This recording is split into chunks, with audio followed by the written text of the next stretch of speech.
10 ವರ್ಷ ತುಂಬಿದೆ, ಅದನ್ನು ಅನುಷ್ಠಾನ ಮಾಡಲಿಕ್ಕೆ ಆಗಲ್ಲ ಅನ್ನೋ ಒಂದು ಸಬೂಬನ್ನು ಕೊಟ್ಟಂಥ ಸಂದರ್ಭದಲ್ಲಿ ಮತ್ತೆ ಅವತ್ತು ಇದ್ದಂಥ ಮುಖ್ಯಮಂತ್ರಿ ಸಿದ್ದರಾಮಯ್ಯನವರು ಮತ್ತೊಮ್ಮೆ ಆದೇಶವನ್ನು ಮಾಡಿ ಹಿಂದುಳಿದ ಆಯೋಗಕ್ಕೆ ಇವತ್ತು ಏನು ಮಧುಸೂದನ್ ನಾಯಕ್ ಅವರ ನೇತೃತ್ವದ ಸಮಿತಿ ಮತ್ತೊಮ್ಮೆ ಸಮೀಕ್ಷೆ ನಡೆಸಿ ಮತ್ತು ಸಮಗ್ರ ಸಮೀಕ್ಷೆ ನಡೆಸಿ ಇವತ್ತು ಏನು ನಿಕಟಪೂರ್ವ ಮುಖ್ಯಮಂತ್ರಿಗಳಿದ್ದಂಥ ಸಂದರ್ಭದಲ್ಲಿ ಸಿದ್ದರಾಮಯ್ಯನವರು ಅದನ್ನು ಸ್ವೀಕರಿಸುವಂಥ ಕೆಲಸವನ್ನು ಮಾಡಿದ್ದಾರೆ.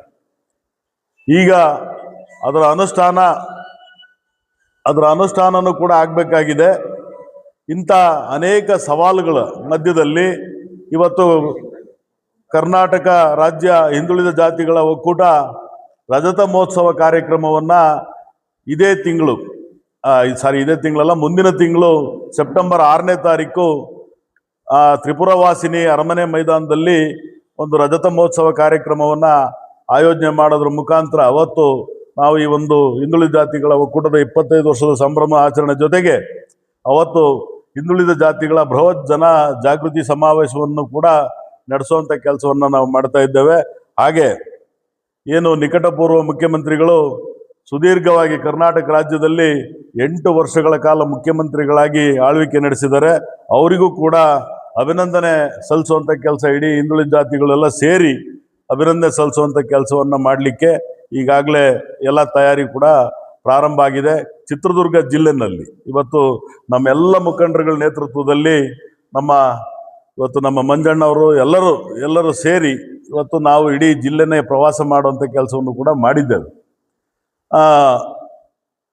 ಇವತ್ತು ನಮ್ಮ 6 ತಾಲೂಕುಗಳಿಂದ ಚಿತ್ರದುರ್ಗ ಜಿಲ್ಲೆ ಬಹುತೇಕ ಎಲ್ಲ ಹಿಂದುಳಿದವರಿರುವಂಥ ಜಿಲ್ಲೆ. ಈ ಜಿಲ್ಲೆಯಿಂದ ನಾವು ಪ್ರತಿ ತಾಲೂಕಿಂದ 10 ಬಸ್ಸುಗಳನ್ನ ವ್ಯವಸ್ಥೆ ಮಾಡುವಂಥ ಕೆಲಸವನ್ನು ನಾವೆಲ್ಲರೂ ಸೇರಿ ಮಾಡ್ತಾ ಇದ್ದೇವೆ.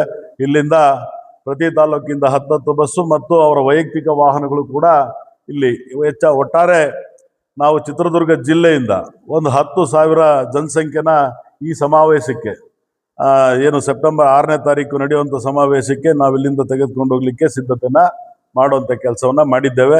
ಹಾಗೆಯೇ ಕರ್ನಾಟಕ ರಾಜ್ಯ ಸರ್ಕಾರವನ್ನು ಈಗೇನು ಒಪ್ಕೊಂಡಿದ್ದೀರಿ, ಇದನ್ನು ತಗೊಂಡಿದ್ದೀರಿ ಸರ್ಕಾರಕ್ಕೆ ವರದಿನ, ಅದನ್ನು ಶೀಘ್ರ ಅನುಷ್ಠಾನ ಮಾಡಬೇಕು ಅನ್ನೋ ಒಂದು ಒತ್ತಾಯ. ಅದರ ಜೊತೆಗೆ ಇನ್ನೂ ಅನೇಕ ಒತ್ತಾಯಗಳನ್ನು ನಾವು ಮುಂದೆ ಇಟ್ಕೊಂಡಿದ್ದೇವೆ. ಏನಂದರೆ ಇವತ್ತು ಏನು KIDBನಲ್ಲಿ ಏನು ಲ್ಯಾಂಡನ್ನು ನಮಗೆ ಮೀಸಲಿಡಬೇಕು. ಹಿಂದೆ 25% ಇಡ್ತಾ ಇದ್ರಿ, ಈಗ ಅದು ಕೂಡ ಇಲ್ಲ. ಹಾಗೆಯೇ ನಮಗೆ ಒಂದು 50% ಮೀಸಲಾತಿನ ಇಡಬೇಕು. ಇನ್ನೂ ಅನೇಕ ಒತ್ತಾಯಗಳನ್ನು ಮುಂದಿಟ್ಟುಕೊಂಡು ಈ ಹಿಂದುಳಿದವರು ಹಿತರಕ್ಷಣೆಗೋಸ್ಕರ ಹೋರಾಟ ಮಾಡಲಿಕ್ಕೆ ಈ ಒಂದು ಕರ್ನಾಟಕ ರಾಜ್ಯ ಹಿಂದುಳಿದ ಜಾತಿಗಳ ಒಕ್ಕೂಟ ಬದ್ಧತೆಯನ್ನು ಕಾಪಾಡಿಕೊಂಡು ಬಂದಿದೆ. ಇದು ರಜತ ಮಹೋತ್ಸವಕ್ಕೆ ನಾನು ತಮ್ಮ ಮುಖಾಂತರ ಎಲ್ಲರನ್ನು ಕೇಳ್ಕೊಳ್ಳೋದೇನು ಅಂತ ಹೇಳಿದ್ರೆ, ಈ ರಜತ ಮಹೋತ್ಸವಕ್ಕೆ ನಮ್ಮ ಚಿತ್ರದುರ್ಗ ಜಿಲ್ಲೆಯಿಂದ ನಾನು ಈಗಾಗಲೇ ಒಂದು 10,000 ಜನಸಂಖ್ಯೆ ಅಂದಾಜು ಮಾಡಿದ್ದೇನೆ. ಆದರೆ ಬಹುತೇಕ ಹಿಂದುಳಿದವರೇ ಹೆಚ್ಚಿರೋದ್ರಿಂದ ಅತಿ ಹೆಚ್ಚಿನ ಜನಸಂಖ್ಯೆ ಈ ಒಂದು ಸಮಾವೇಶಕ್ಕೆ ಬರೋದ್ರ ಮುಖಾಂತರ ನಮ್ಮ ಹಕ್ಕುಗಳನ್ನ ನಾವು ರಕ್ಷಣೆ ಮಾಡಲಿಕ್ಕೆ ನಾವೆಲ್ಲರೂ ಕೂಡ ಕಂಕಣಬದ್ಧರಾಗಿರಬೇಕು ಅಂತ ಹೇಳಿ ಮನವಿನ ಮಾಡುತ್ತೇನೆ. ಈ ಒಂದು ಗೋಷ್ಠಿ ಚರಿತ್ರ ಸಮಾಜ ಆಗಿರ್ಬೋದು, ಉಪ ಸಮಾಜ ಆಗಿರ್ಬೋದು, ಬೀರ ಸಮಾಜ ಆಗಿರ್ಬೋದು, ಅಥವಾ ಇನ್ನು ದಿಗ್ಗೇನಾದ ಸಮಾಜ ಆಗಿರ್ಬೋದು, ಇಂಥ ಸಮಾಜಗಳು ಬಹಳ ಇಂಥ ಸಮಾಜಗಳು ಸಹ ನಮ್ಮ ಕಾಂಗ್ರೆಸ್ ಪಕ್ಷ ಬೆಂಬಲವನ್ನು ಕೊಟ್ಟುಕೊಂಡಿದೆ. ಅದೇ ರೀತಿ ಇವತ್ತು ಮುಂದಿನ ಸಹ ರಾಜಕೀಯವಾಗಿ ಅವರನ್ನ ಮೇಲೆತ್ತುವಂತ ಕೆಲಸ ಮಾಡಬೇಕು. ಅದರಲ್ಲಿ MLCಗಳನ್ನ ಈಗ 2 ಮೀಸಲಾತಿಯನ್ನ ಹಿಂದುಳಿದ ವರ್ಗಕ್ಕೆ ಮೀಸಲಾತಿ ಇಟ್ಟು ಅವರಿಗೆ ಹಿಂದುಳಿದ ವರ್ಗವನ್ನು ರಾಜಕೀಯವಾಗಿ ಮೇಲೆತ್ತುವ ಕೆಲಸವನ್ನ ನಮ್ಮ ಸರ್ಕಾರ ಮಾಡಬೇಕು. ಅದೇ ರೀತಿ ನಿಗಮಂಡಳಿ ಅತಿ ಹೆಚ್ಚಾಗಿ ಹಿಂದುಳಿದ ವರ್ಗದಲ್ಲಿ ಕೊಡಬೇಕು. ಯಾಕಂದ್ರೆ ಹಿಂದುಳಿದ ವರ್ಗದವರೇ ಕಾಂಗ್ರೆಸ್ ಅತಿ ಹೆಚ್ಚಾಗಿ ಓಡಾಡೋದ್ರಿಂದ ಅವರನ್ನ ಮೇಲೆತ್ತುವ ಕೆಲಸವನ್ನ ಇವತ್ತು ಕಾಂಗ್ರೆಸ್ ಪಕ್ಷ ಮಾಡಬೇಕು. ಇವತ್ತು ಸಿದ್ದರಾಮಯ್ಯ ಮತ್ತು DK ಶಿವಕುಮಾರ್ ಅವರು ಇವತ್ತು ಹಿಂದುಳಿದ ವರ್ಗದವರನ್ನ ಮೇಲೆತ್ತುವಂತ ಕೆಲಸ ಮಾಡ್ತಿದ್ದಾರೆ.